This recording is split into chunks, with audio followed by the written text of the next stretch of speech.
दरम्यान तारीख पे तारीख सुरू आहे। आदित्य ठाकरेंनी म्हटलंय जाणीवपूर्वक सुनावणी पुढे ढकलली जाते असंही आदित्य ठाकरेंनी म्हटलंय। आदित्य ठाकरे यांचा हा गंभीर आरोप आहे। शिवसेना पक्ष चिन्हाची सुनावणी पुढे ढकलण्यात आल्यानंतर आदित्य ठाकरेंनी हा आरोप केला।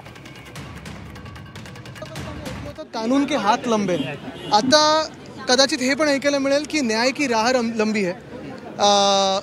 तारीख पे तारीख होत चाललेला आहे आणि खरोखर महाराष्ट्रासारख्या महत्त्वाच्या राज्याच्या राजकीय घडामोडीवर कुठेतरी मुद्दाम ढकलपंजी चालली आहे का, दुर्लक्ष होत आहे का? आणि तेही आपण पाहिलं असेल ही काही फक्त राजकीय घडामोड नाही आहे, ही संविधानाची आपण पाहतोय घडामोड आहे।